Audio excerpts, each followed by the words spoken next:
So I'd like to go one step further with the normal distribution, and this is looking at continuity corrections. So this is kind of looking at how to apply the normal distribution to discrete data or to data that's been rounded. And so we know that with the normal distribution it needs to be a continuous data set. So that's what we always assume we're dealing with. We can, however, apply it to some discrete data if it's been rounded. An example of this would be such as the weights of bags are measured to the nearest kg. So every bag is put on the scale and then rounded to the nearest kilogram. Beware, again, that all the measurements would be rounded.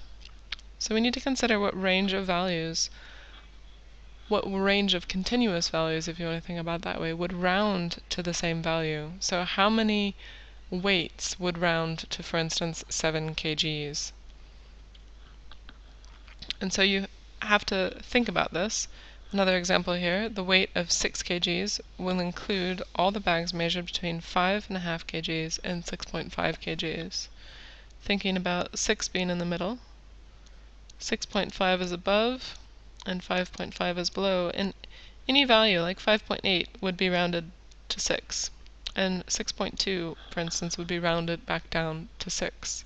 So you've got to work on your rounding, and that's going to be cut off by the 5s in a way. So when we're using continuity corrections, be sure to identify what the data has been measured in or rounded to. And this is usually the nearest information. It'll say to the nearest gram or half gram or something like that. We'll then use half of whatever unit, so we need to divide it in two, half of whatever unit the data has been measured in to find the range above and below. So we need to figure out what half of it is. And what I mean by this is if an example told you that corn was measured to the nearest kg, well, we need to use half of a kg. So what's half a kg? That's 0.5. And we're going to use plus 0.5 and minus 0.5 to get the 0.5 above and the 0.5 below that would be rounded either up or down to the same value. So for instance, if my middle here is 4, I need to go plus 0.5, that would get me up to 4.5, and I need to go down minus 0.5 to get me down to 3.5. So the values that I would use for my upper and lower limits, my lower limit would be 3.5, and my upper limit would be 4.5, because any values between those get rounded back to 4, either being rounded up or rounded down. Another example for us, the distance measured to the nearest kilometer. So here I need to use half of a kilometer, so that's 0.5 kilometer. And I'm going to use again a plus and a minus. So the range for more than 5 kilometers, we have to watch out for this. They're just saying more than 5. So here, if my middle is 5, what values could possibly be rounded up to 5? Well, more than 5, if I did 4.5, that would round me to 5 kilometers, but I need things that are more than 5. So I'm not going to use what's below. I'm actually going to take a look at 5.5.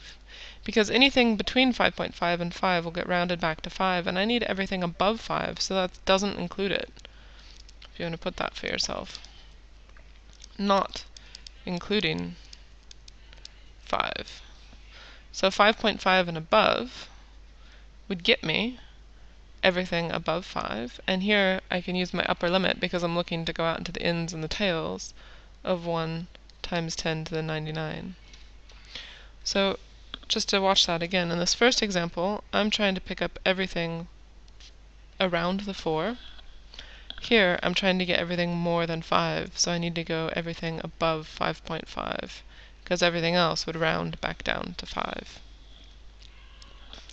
So here, my lower limit would be equal, running out of space, but my lower limit would equal 5.5, and my upper limit would be equal to the 1 times 10 to the 99, or again, that's 1 exp 99.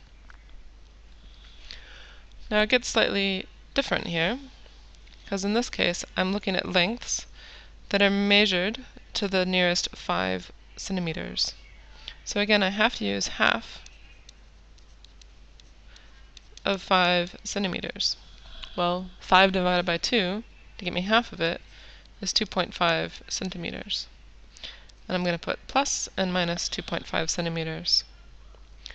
So, in this case, the range between 15 and 30 centimeters inclusive, meaning I need to include 15 and 30. So I need to know what values are going to round up to 15. So rounding up to 15, using my plus or minus 2.5, I'm going to have a minus 2.5. So 15 minus 2.5 is going to get me to 12.5. So there I'm at 12.5. All the values from 12.5 will round up to 15 because I'm rounding to the nearest 5 centimeters. And then I need to go all the way up to 30. But I need values that will all round to 30. So everything in between, that's kind of a given. We're going to go from the 12.5 up to 30 at least. And I need to know the values above 30 that also round back down to 30. So in this case, again, because I'm using to the nearest 5 centimeters, that's plus 2.5.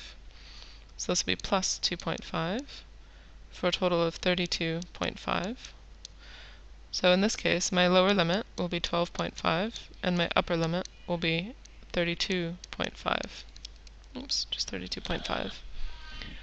Because things above 12.5 will round to 15, which is what we're looking for, and things below 32.5 will also round to 30, and we're trying to include 15 and 30, so we need the bits above and below. Now in contrast, for the same situation, measured to the nearest 5 centimeters, I've got a range between 15 and 30 centimeters exclusive, meaning it does not include 15 or 30. So if I start with 15 here and 30, I'm looking for the values in between that do not include 15 or 30. So I need to think about what's my cutoff where I would round up to the next thing, up to the next 20 for instance, or down to 25. Since that's above the 15, I'm going to go plus 2.5. That's 17.5. And since I'm below the 30 here, I'm going to go minus 2.5. And that takes me back down to 27.5. So 17.5 is the cutoff to round up to the next 5 centimeters. And 27.5 is the cutoff to round below 30. So if I'm excluding 15 and 30, my lower limit here is going to be 17.5. My upper limit is going to be 27.5. So again, the difference between inclusive and exclusive. Kiwi fruit measured to the nearest half a gram. Again, I need to use half of half a gram. So half of 0.5 is going to be plus or minus 0.25 grams. You can check that into your calculator if you're not sure. And if I'm looking for a range of at least 4.5 grams, thinking about the fact that 4.5 is going to be at my bottom, and at least means it includes, because 4.5 is okay, 4.5 or above, so I need everything that would round up to 4.5 and above it, which means I need to find out the limit below 4.5 that would round up to 4.5, and since I'm below, that's going to be minus 0.25. So 4.5 minus 2.5 is going to be 4.25. And my upper limit here goes on to be a really big number again, so that's 1 times 10 to the 99. So my lower limit is equal to 4.25, and my upper limit would be equal to 1 times 10 to the 99. Again, because 4.25 will round up, anything above 4.25 will round up to 4.5, and then above and beyond, because we're looking for at least 4.5 grams. So let's take a look at 2 examples using continuity correction. So our first one, a height of a group of students heights of a group of students are measured to the nearest centimeter. So there I see the language nearest centimeter, and that's given me the hint immediately that I need to use a continuity correction. And it's going to be plus or minus half a centimeter, so 0.5 centimeters. So the average here, the mean, is 170 centimeters for their average height, and the sigma, the standard deviation, is 10 centimeters. So I know I've got my mean of 170, and my sigma is 10 centimeters. And I want to find the probability that a student is at least 95 centimeters tall. So that's somewhere up here.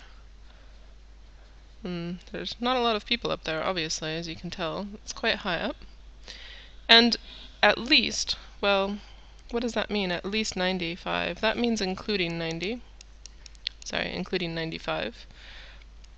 So I need to think about setting up a limit that includes 195 and then carries up onto the big high number up above, so 1 times 10 to the 99, or 1 exp 99. So I need to think what numbers below 195 will round up to 195 to make sure I include it. So here I need to be sure to use the minus 0.5, and that gets me to 185, sorry, not 185, 194.5. So half a centimeter below 195. The students of heights 195.5 or 195.6, they all get rounded up to 195. So that's going to be equal to my lower limit. And my upper limit is still going to be the really big number. So I can set up my normal distribution here as 194.5, my lower limit, because those numbers will round up to 195. 1 times 10 to the 99, a really big number to go on and catch anything above that line. Standard deviation of 10 and a mean of 170. I'm getting that into the calculator. I'm still in CD. My lower limit is 194.5. Upper limit 1E99. 10 and 170. And here we get a really small number. You'll notice if you don't pay attention at first, you try to say that the probability is 7.14, but probabilities can't be over 1, so pay attention to that e minus 0.3. That means times 10 to the negative 3. So I need to move my decimal 3 spots.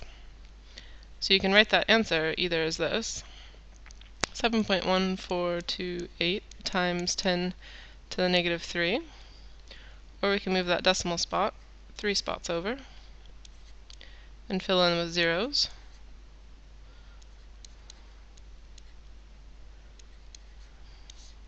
And there we go. So either of those answers would work. And again, it's a little number because we wouldn't expect very many people above that. So the next example, cheese servings are weighed to the nearest gram, and the mean weight is 45 grams and the standard deviation is 2. So here I have my mean in the middle of 45, my standard deviation of 2. What is the probability of a cheese serving weighs between 42 and 50 grams inclusive? So that means I need to include 42 and include 50 and everything in between. And here I've got that language again to the nearest gram, so that means I need to use continuity correction with a plus or minus 0.5 grams. So since I need to include 42 and 50, I need to think about the numbers below 42 that will round up to 42, and the numbers above 50 that will round down to 50. So here I'm going to use the minus 0.5 to get the number over here, which would be 41.5. And I'll use the plus 0.5 up here to get me to 50.5. So my lower limit is 41.5, my upper limit will be 50.5, and that will ensure that all values of cheeses between those that are rounded will get to either 42 or 50. So sticking that into the calculator, 41.5, 50.5, standard deviation of 2, and a mean of 45.